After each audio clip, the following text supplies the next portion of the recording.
Hi, my name is Courtney Fields, and this is my story. I had a medical procedure that went wrong, and I died 3 times. Buckle up and ride this wave with us as I share my story with you all today.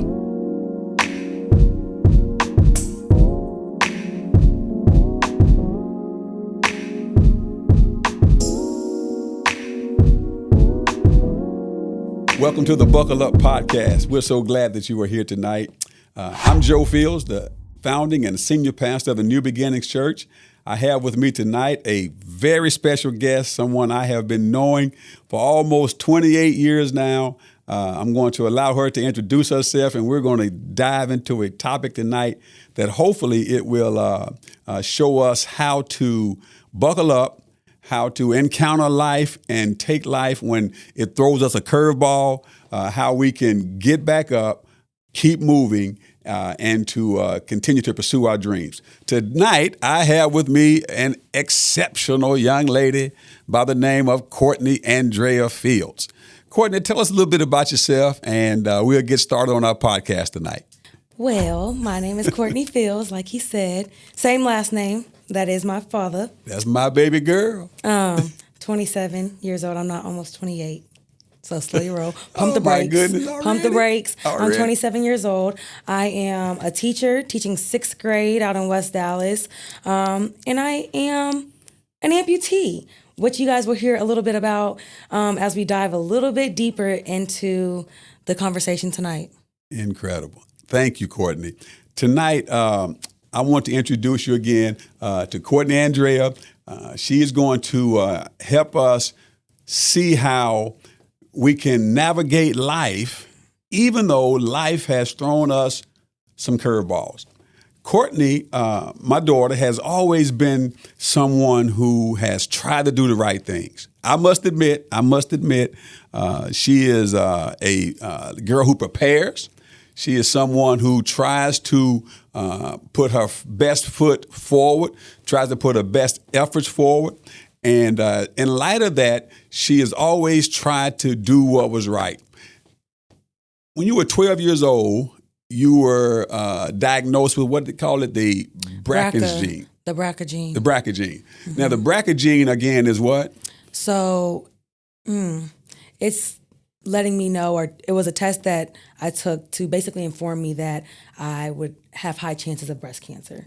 And I took that test trying to be proactive with my mother having it, my dad's sister having it, and my mom's mom having it. So it was hitting me on both sides. It was something that we were doing to be proactive. And mom had it relatively young. So that's why they were testing me young to see if I even had the gene, so I would be able to be proactive, I guess. In case you didn't get it, the BRCA gene is a gene that is prevalent in young ladies whose parents or there's a history of breast cancer in the family. So Courtney took the test, I think, in the 12th, when she was 12 years old, and then ever since then, she made up her mind. She said, as soon as I tried 21. I think it was 23. 23, yes. I told the doctor, let's just do it now.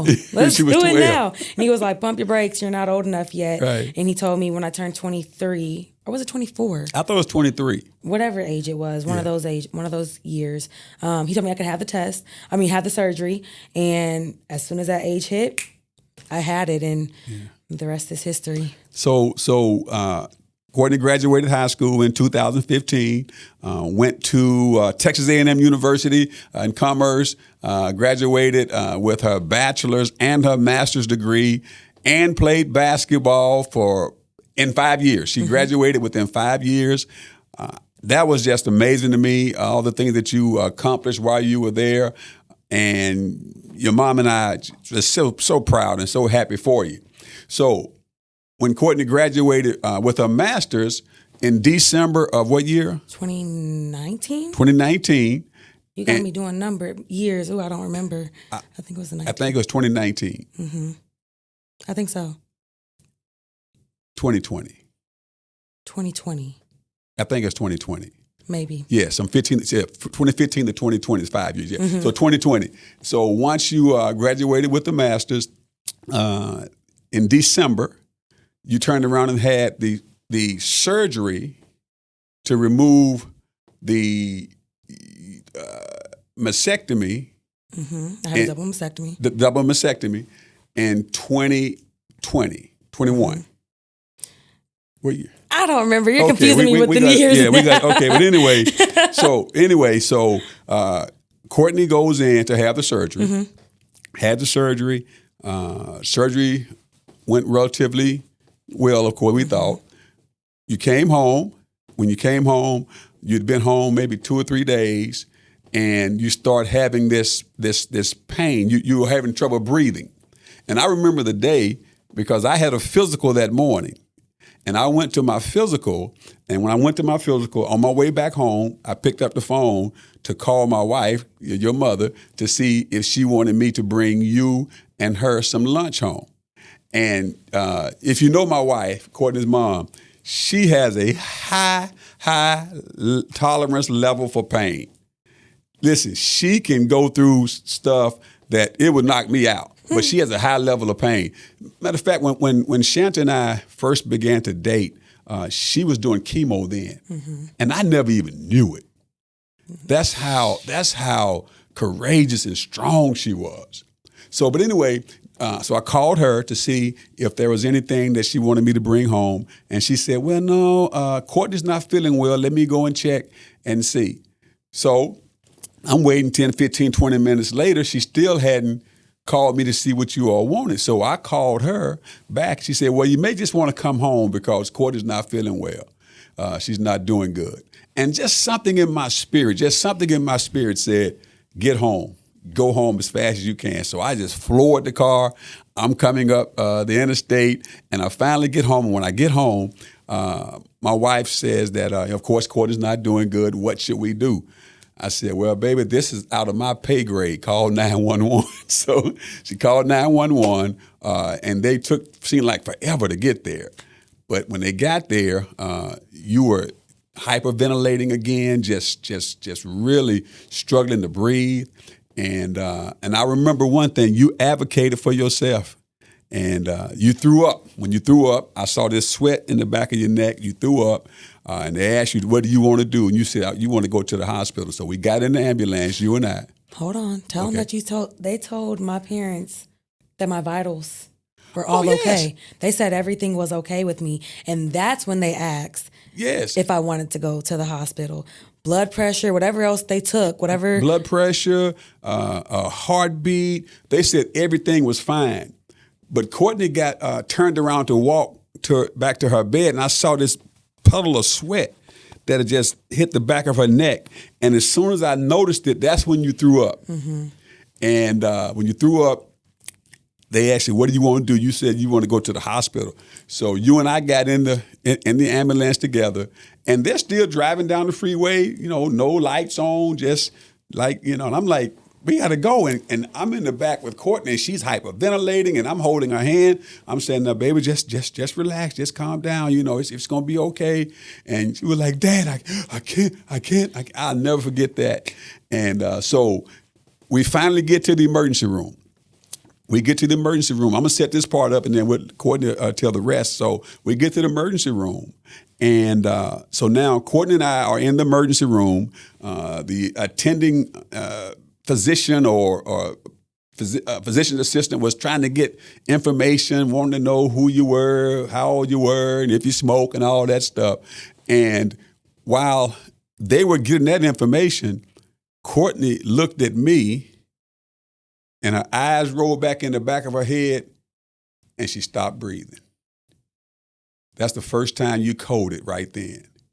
So I just started screaming. I opened the door. I said, "Hey, get somebody in here. Get somebody in here." And then all the doctors and nurses came in there, and they put this defibrillator on him. Because what had happened is a blood clot had formed in Courtney's leg, and it traveled up, and it blocked her lungs, and it kept oxygen from going to her brain. It just took her out. So they came in with the defibrillator, and they pounded your chest a few times. And when they pounded your chest, the blood clot now moves to all over her body now. It just moves all over your body. So you coded that time. I called your mom on the phone, said, hey, Shanta, you need to get in here, get in here, get in here. So Shanta gets in there. They did a few things. About 30 minutes later, she codes again. No life. Just gone. And they start the chest beating again. So then, Courtney, they called the priest to come in and pray for us. This is always funny to me. To give us your last rites or whatever.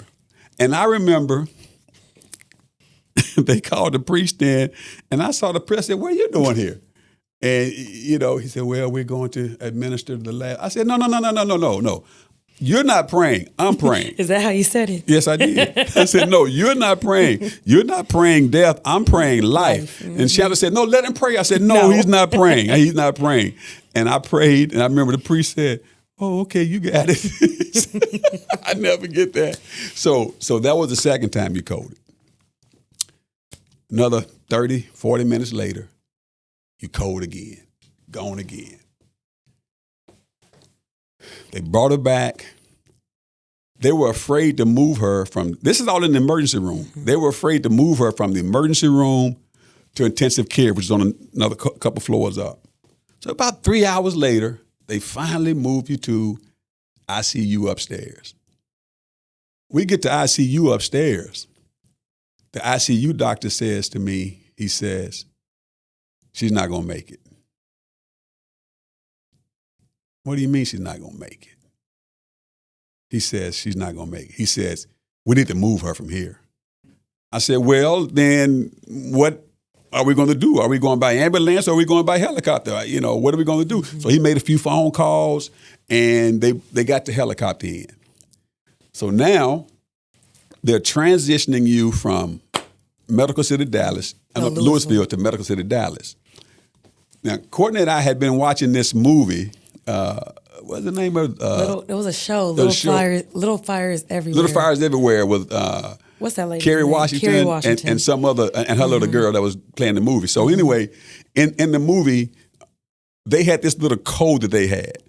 When they could not communicate with each other, they could just touch each other. They would tap each other on the arm, and one of them would say, I love you. And the other one would tap you, I love you too. So like 3 taps to 4 taps. So we just watched that movie about 3 or 4 nights before then. So the guy called the helicopter to come in, and I said, I need to go on the helicopter with her. He said, no, sir, you can't get on the helicopter. I said, listen, my daughter is not getting on that helicopter without me. If she's going to go be with the Lord, she's not going to go be with the Lord in some cold, isolated helicopter with nobody in there. She's going to know her dad is with her. So he said, well, we have weight restrictions. I said, sir, I had a physical this morning. I weigh 183 pounds. Y'all figure it out. And he says, well, that helicopter is crowded. It makes a lot of noise. You may not can handle all these noise. I said, listen, I served in the United States Navy. I've flown in a helicopter before. I know what they sound like. Y'all figure it out. So they talked to the captain, and the captain let me get on. So now Courtney is she's unconscious now. We get in the helicopter. When we get in the helicopter, it was cramped, crowded. You were laying with your head up toward me, and your feet were extended the other way, and I'm beside you. But we could hold hands. And throughout the ride on the helicopter, we were doing the I love you too, the little hand tap. When we finally landed, the physician that was in the helicopter with us, when we landed, there was another team that came and met us from Medical City, Dallas. And he said to them, you all got to see this. You have to see this. You have to see this. And I didn't know what he was talking about. He said, every time they touch each other, her anxiety level goes down. Her blood pressure goes down. Every time they touch each other, and he said, watch this. So he called them over, and he said, touch her. And I went, I love you. And she went, I love you too. And her blood pressure went down. They looked at each other just amazed.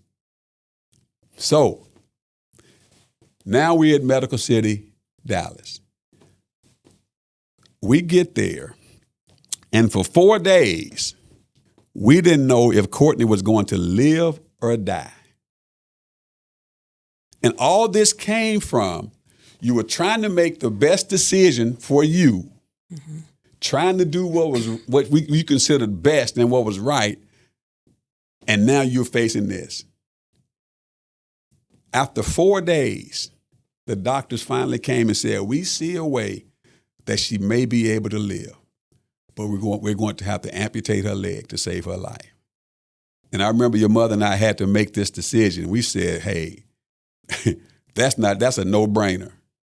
We'll take as much of our baby on this earth as you can give us. And so she had 9 surgeries in 6 days and spent a total of 51 days in the hospital. And her story went viral all over the world. We had people in India, people in Mexico, people in Canada, people all over the country praying, saying, what was that? It was hashtag pray for Courtney. And it was just amazing what God did. But Courtney, what I want to know tonight is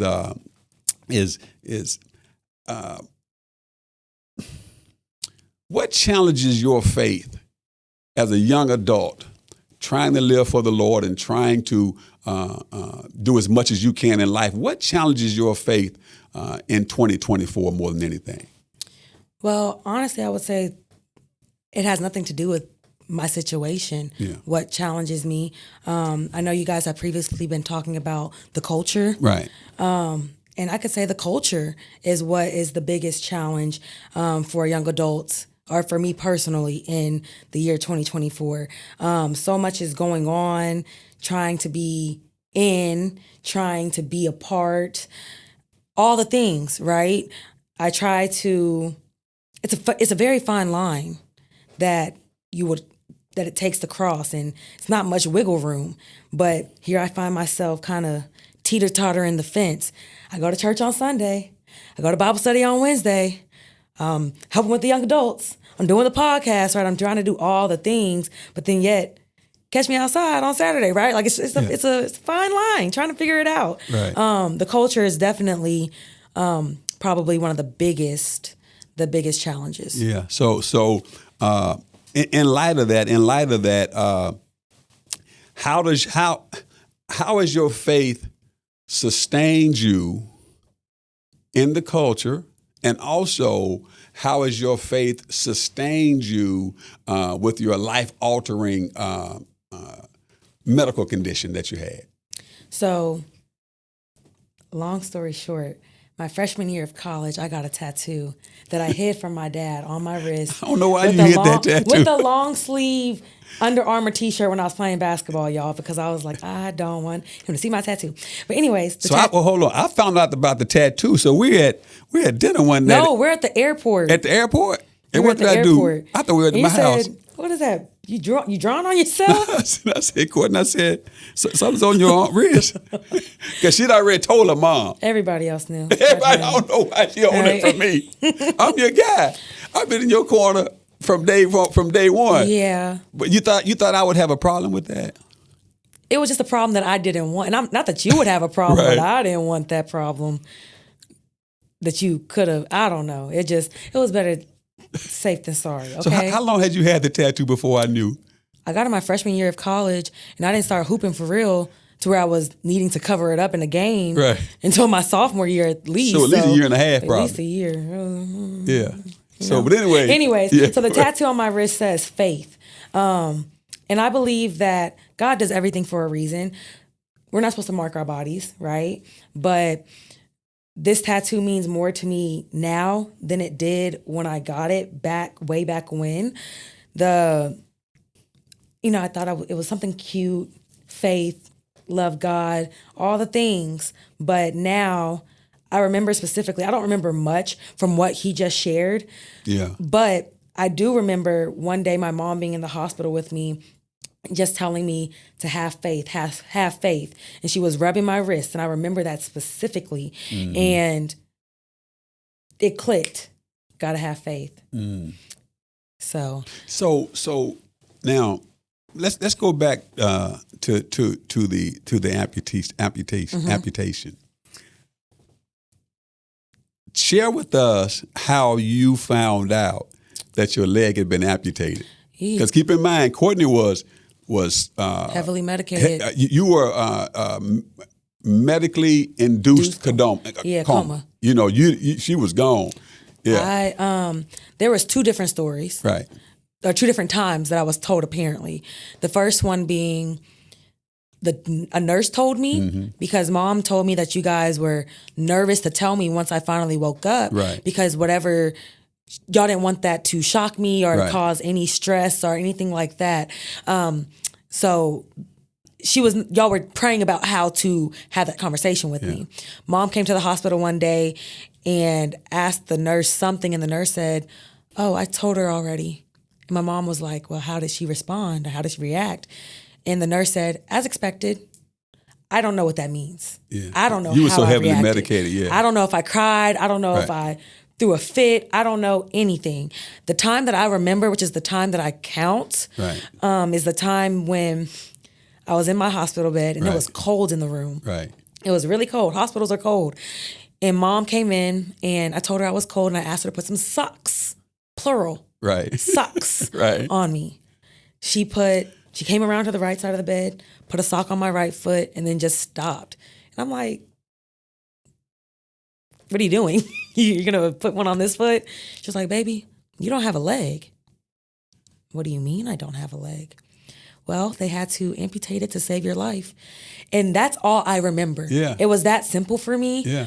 The whole time people ask, "Well, how do you do it? How do you stay positive?" All the things. Yeah. It was my leg or my life. And I'm definitely glad my parents, made that decision. I wouldn't be sitting here right now had y'all made any other decision. But yeah, I definitely did not. I don't necessarily remember how I reacted completely, aside from that time. Well, I tell you, with everything that you endured, I tell people constantly, you are probably the most courageous, strong, yet sensitive person that I know. And I'm not just saying this, because I'm your dad. I'm saying this because I watched you. I watched you. I watched you go through this. And I remember, you and I, I'm always talking sports with you and kind of using sports metaphors with you. And when we were at the first hospital and you coded those three times, and I said, well, that was the first quarter. I said, the devil thought he had you. He won the first quarter. Then I said, if we can just make it to the second quarter. The second quarter was ICU. Once we made the ICU, I said, okay, Courtney, it's halftime now. If we can just make it to the third quarter. The third quarter was when we got on the helicopter and flew down to Medical City, Dallas, and we were in that stage for those 4 days. And I remember saying, Lord, if you're going to take my daughter, Lord, please take her now, because we just can't take this pressure. If you're going to take her, take her. But Lord, if you're not going to take her, Lord, show us a way. Show us a way for that you're going to do something miraculous in her life, in our lives. And I remember saying, Lord, if you take my daughter, I don't know how much more good I'm gonna be. Because remember, my mother had just passed, right? And you know how close Big Mama and I were. I said, Lord, you've allowed my mother to transition. Now, if you take my daughter, I said, I don't know how much more good I'm gonna be. Yep. Because there were 3 people in my life that I always wanted to make proud of me. I've always wanted them to know that I care for them, that I want them to be proud of me. One was my mother, and of course the other is my wife, and then you, my daughter. I said, Lord, if you take Courtney, that's going to be 2 out of 3. I don't know what I'm going to be able to stand. Yep. And then on the 4th day was when they came in and said that we have a way out of here. And that kind of reminds me of when Lazarus was in the grave. And Jesus stayed away for 3 days. And he came on the 4th day and showed himself mighty. And on the 4th day was when he came and showed the way for you So let me ask you this, Courtney. You need in situations like in life when you are going through life, young lady like yourself, just graduated, bachelor's, master's degree, life's ahead of you, and you making your plans and so on and so on. How important was and is faith, family, and friends when you're going through life situations? Faith, family, and friends. Very important. Faith, I wouldn't have made it this far had I not had my faith. Believing what I believe and choosing to see that there are better days to come is what has kept me grounded, no matter what the circumstance. I even think about with my job now, I choose to remain optimistic and know that there are greater days to come. So faith is number one on that list wholeheartedly. Family has always been there. They have never missed a beat between, you, mom, extended family, and then even my grandparents who came in town, my aunt and my uncle who came in town when all of that was going on. They showed up and supported and did what they could in that time. And then friends, the ones who have been there, the ones that mattered are still here to this day. Yeah. Some of my relationships with my people have gotten even stronger since then. The ones that mattered have survived what we went through, or what I went through. If it weren't for them, I'm thinking about friends now that I wasn't even as close with before this, but now I'm even closer to since this. They helped me to make light of some of the stuff. I have a friend, I had posted a picture one day and he told me that I looked like a flamingo because I was standing on one leg. And it's just comical. I can make light of this situation. And if you're my friend, I hope that you can do the same thing too. Right? So it's having people surrounding you who can help keep you uplifted, whether it's through little comical things like that or within your faith. And I do have people who I will say within my immediate friend group, we're all trying to figure out this transition into the new adults and trying to figure out what that looks like for finding God for ourselves. You say all the time, grandmama can't save you, big mama can't save you, whoever can't save you. So yes, I've been in church my entire life, but it's now, I've been gracious enough to still be here that it's now time for me to do it for myself and to figure it out for myself. And I do have a group of friends, and we are trying to navigate that for ourselves now. Well, I want you to know, you make it easy for me. And let me tell you what I mean by that. You make it easy for me because when you went through your traumatic experience, now I'm a father who loves his daughter dearly and is very well pleased with her. Fathers have hopes and dreams and aspirations for their daughters, for their children. And when you encountered your season of turbulence, of transition, seeing you handle it so gracefully and seeing you bounce back and seeing you, I know you have your days, you have your moments, I know you do. But seeing you handle it and seeing you walk in it, it just does so much for me. It makes it easier for me. Because there's nothing that a dad wouldn't do for their child.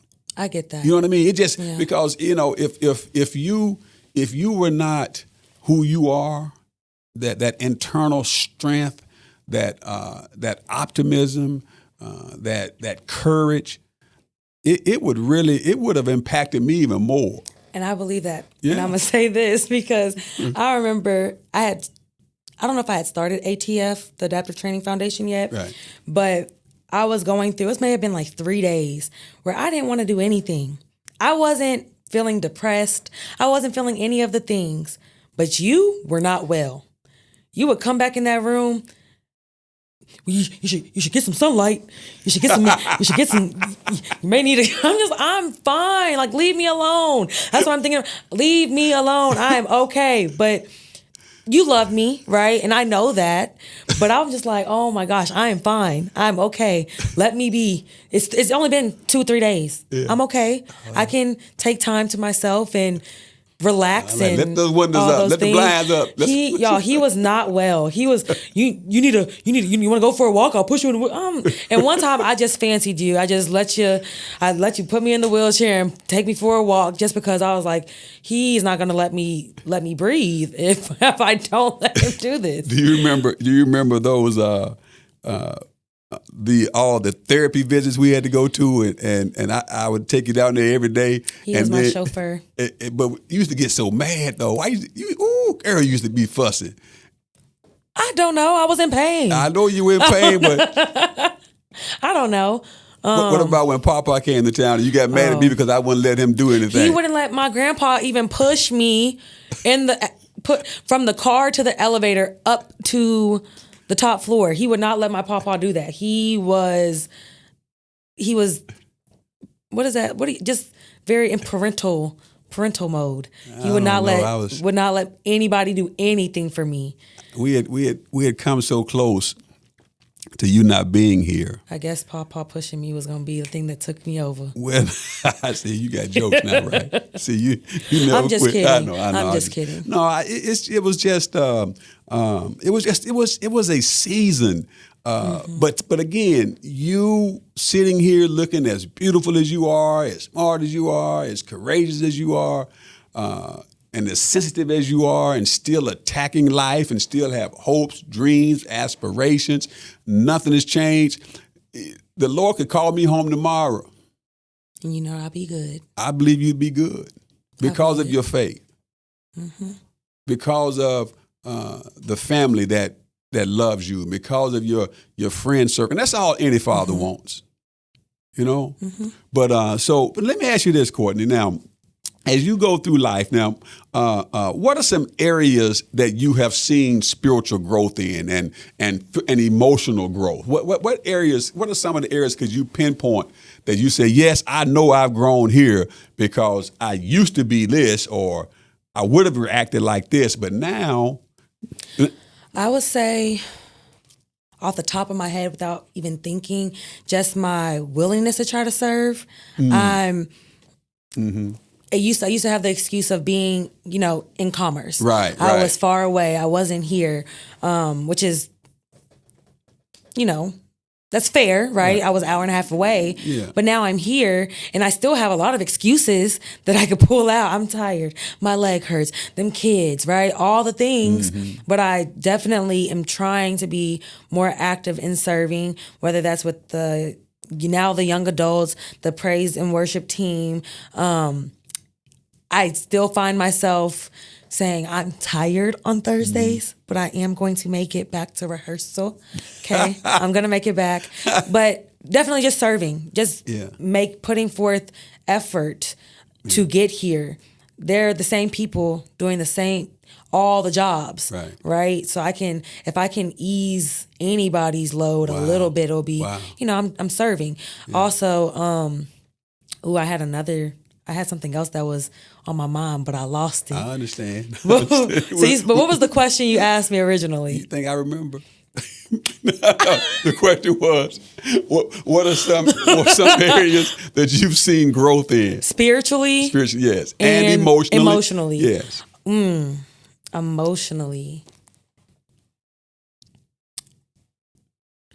Emotionally. What areas have I seen growth emotionally? Can I tell you what I've seen? I'm nervous.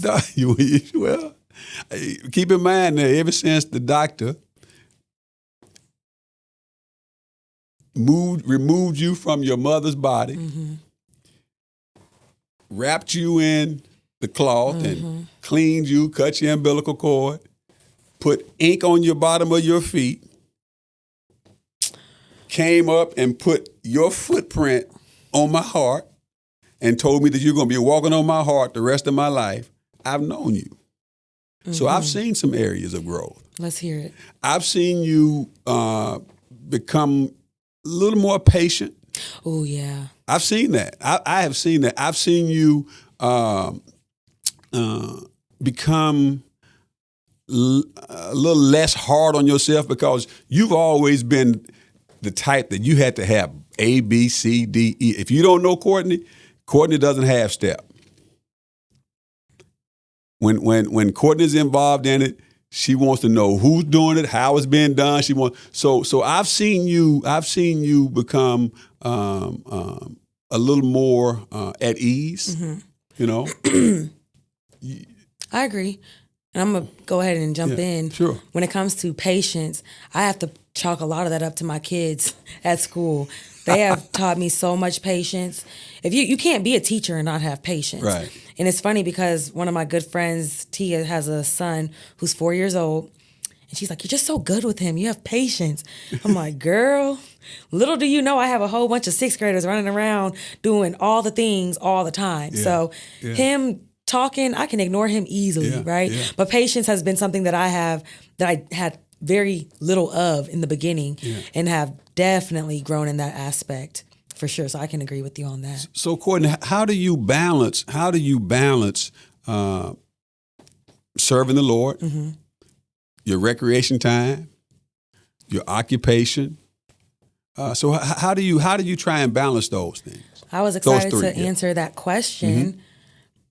And I don't know why I was excited to answer that question because I really don't have that great of an answer. Right. However, that's who you are, though. However, I want to answer it honestly, and that's something that I struggle with. Well, finding that balance. Well, before you say that, if you don't want to know the answer, don't ask Courtney because honesty has always been her trait. I've never had an issue with trust with this girl. You've always been honest and brutally honest. Yeah. So share with us. I feel like I personally, as it relates to work, this is a new field for me, first off. So first year teacher, all the things, it's so overwhelming. I'm tired every day. When I leave here tonight, I have to go home and do work to plan for my kids tomorrow. Then trying to, drive this young adult narrative or initiative, right? I'm trying to help with that. I want to do praise and worship. I want to be there. But baby, Thursdays, I'm tired. Yeah. So I'm really trying to figure that out. But also with still incorporating my social life, right? Yeah. Being out with friends. What does that really look like? I don't know. Yeah. I'm still trying to figure it out. I hope that next year I'll be 2 years into this teaching game. Yeah. I have a little bit of a better understanding of what work-life balance looks like with that. I'm still trying to navigate the whole leg situation as it relates to walking all day, every day. Yeah. I'm exhausted when I get home. So going to do anything extra is a literal chore for me. It takes... I think my prosthetist said when I just saw him last week, this data was a little old, but he said it takes about 75% more energy for an above knee amputee to walk than the average person. Yeah. And you mean to tell me that I'm doing that for 8 hours a day teaching? It takes, let me hear that again. So it takes about 75% more energy for me to walk for an above the knee amputee, which you are. It takes about 75% more energy. Mm-hmm. Than an average person on a daily routine. Exactly. So when I see you standing up there leading praise and worship, baby, there's no excuse. When I see you, Courtney, I'm telling you, you don't know what you do, and that's why I do it though. Yeah. I literally, when I joined praise and worship, I don't have the best singing voice, but I was like, well, maybe if I get up here and people see me singing, then that will encourage them to get up here and serve themselves. Yeah, because what God has done through you, I believe that, and I'm not trying to scare you. We've had this conversation before. As it relates to how God uses people. Mm-hmm. I believe that the Lord providentially saved your life, not just for you, but also for you to be an inspiration for others. Because I've watched you. I've seen you. I watched you when you started walking when you were 9 months and 7 days. It was on a Sunday. We had been watching blockbuster movies. That's how old it was. We were watching blockbuster movies on that Saturday night. And your mom went to take the blockbuster movies back on that Sunday after church. And you and I were in the floor playing around. And she went to the store and you started walking. And when she came back, you were walking 9 months and 7 days. So I watched you take your first steps at 9 months and 7 days. And I also watched you take your first steps in your new prosthetic. Yep. And let me tell you, you have been a champion. And I want to encourage you not to shy away from whatever God has for you. Yeah. I want you to embrace the fact and share your story, share your testimony. And you don't have to have all the right answers. Your testimony is your testimony. Yeah. What God has given you and done for you is for you. And I'll say one thing that I do think really came from Kirk Franklin sharing my story on social media is the fact that I'm able to impact a lot of people who now look like me. Yeah. I have people reaching out to me on a daily basis. Yes. Asking me questions about it. What did I, all the questions. And I'm able to be a little bit of a resource for one, and a little bit of an encouragement factor for them as well. Because, babe, life is not over just because you lost your leg. And that's what people believe or assume is supposed to happen. How do you do it? Well, what else was I supposed to do? Yeah. Well, you know what? I'm praying for you, right? Did you just hear my stomach growl? I thought it was mine. That was yours. I thought it was mine. And you better not say what I think you about to say. You trying to be funny. I'm not trying to be funny. We on TV. So, no. Look, when you were in your balancing between life and death, I asked the Lord for a prayer. I prayed. I remember. Because you told the doctor. And told the doctor. The doctor said that he was praying that for his girls, right? Oh, yes. The one in the cowboy boots? Yes. So I told the doctor, I told the Lord, Lord, I said, please let my daughter live. I said, Lord, if it be your will, let me walk her down the aisle one day and give her to a man that's worthy of her love. Mm-hmm. Let me rock babies that come from her womb, right? Mm-hmm. And you still have those hopes and aspirations as well. Absolutely. So we're going to pray that the Lord will make you a light, a testimony for people all over the world. I also will say, I have people that look like me that I look up to as well, right? So there are people that I know do the same for me. So I just try to do it to the best of my ability. I see people that are above knee, and there's a difference between a below the knee amputee and a above the knee amputee. Just to put that out there. Do we both have challenges? Yes. But again, I don't have the knee joint, so it makes things. You sure it's your prosthetic, Courtney? You want me to show it to you? That's top of the line too, y'all. That's German it's real built. Fancy. I got a little thingy thing that I can rotate it. I don't want to freak anybody out. Right. So I could rotate it all the way up. I mess with my kids all the time with my leg too. So it's kind of hilarious. Girl, but anyways, back to what I was saying. There are people that I look up to and I know people do the same for me, but there are people that are above the knee amputees that I see raising kids that have had kids since losing their legs. I'm like, okay, girl, it's possible. Yeah. It's so possible. I don't know. But yeah, I know it's possible. I see people and I look up to, I want what they have, right? Yeah. So I'm like, it can be done. I believe that. You want what God has for you. Yes. Yes. And I, one more thing, Courtney, and we're going to try and wrap it up here. This time has just flown by much too quick. We'll have to have you back on our podcast again.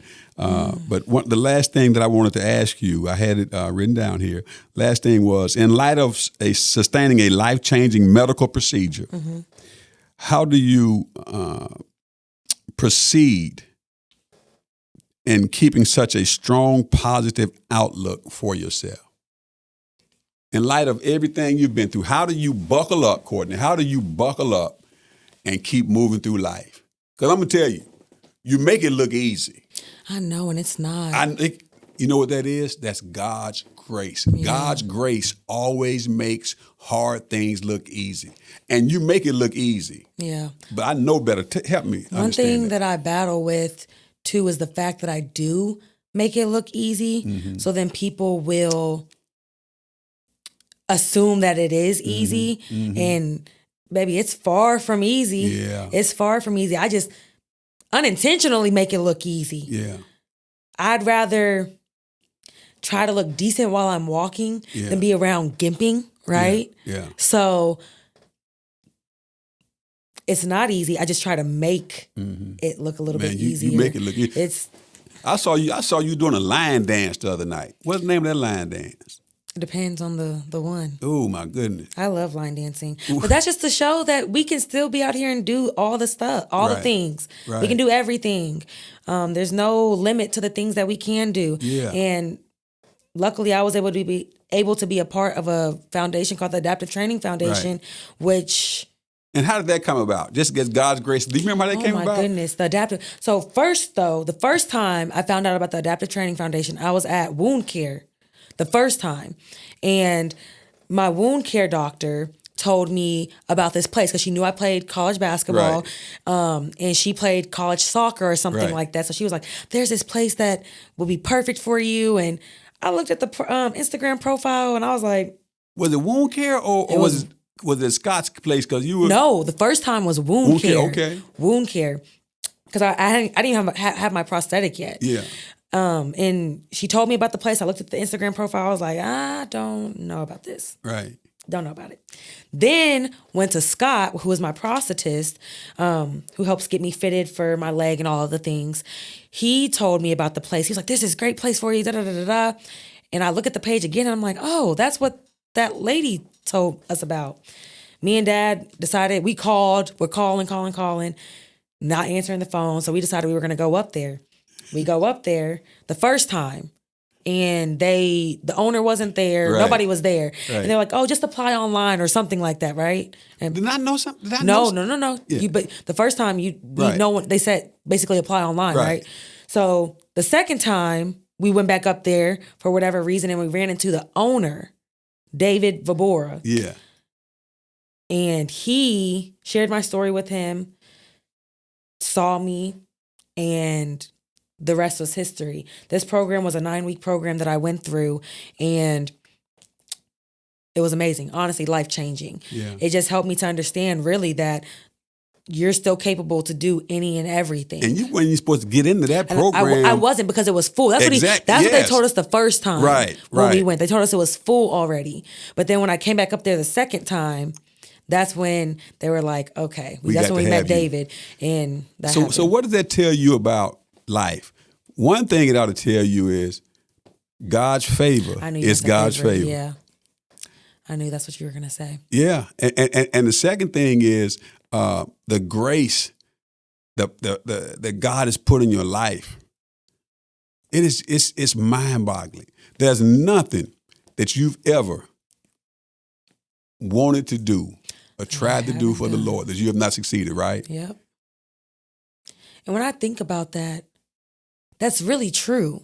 Everything that I have attempted to pursue, I have been able to accomplish. And that's when I get this heavy imposter syndrome. Yeah. I'm like, do I really belong at this table? Even teaching. Right. I know I'm qualified to teach 6th grade. However, I still find myself like, ooh, do I really have all that it takes to be doing what I'm doing? Yeah. Definitely struggle with imposter syndrome, but yeah.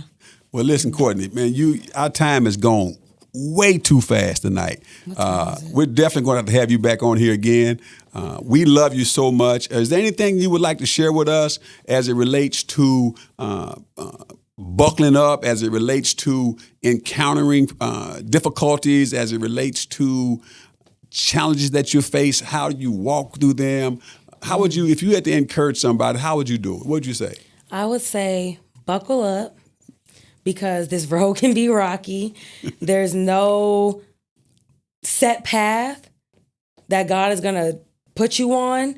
So you have to be buckled up. And being buckled up is your faith. Buckled up is your faith. If you believe that he will see you through, that's your seatbelt right there. Wow. So say it, buckle sister. up. Say it I like again. that. You like what? Do it. Say it again then. So, say it for the folk over there that can't really hear. I can't do that because my memory bad. Y'all got it on tape though, so y'all can run it back. All right. But buckle up. Well, hey, thank you, Courtney. Hey, again, This has been an amazing night to have Courtney with us. There were so many things we wanted to touch tonight. We really couldn't, but we'll have to do it again. We just want you to know that this podcast is designed to let people know that life is going to be filled with highs and lows, mountains and valleys, slippery slopes and solid places. But just one thing you need to be sure of is to make sure that you're buckled up in your faith and don't jump out of it. Stay in it. Thank you again for being a part of our podcast tonight, and we can't wait to see you all again. Buckle up. We're moving forward. All right, thank you. Thank you for watching the Buckle Up podcast tonight. We're so excited that you all were able to be here with us, but you do not want to miss next week. Next week, we're going to have a special guest with us, and we're going to talk about what it means to be a kingdom man in this culture that we're living in. Buckle up. We're moving forward.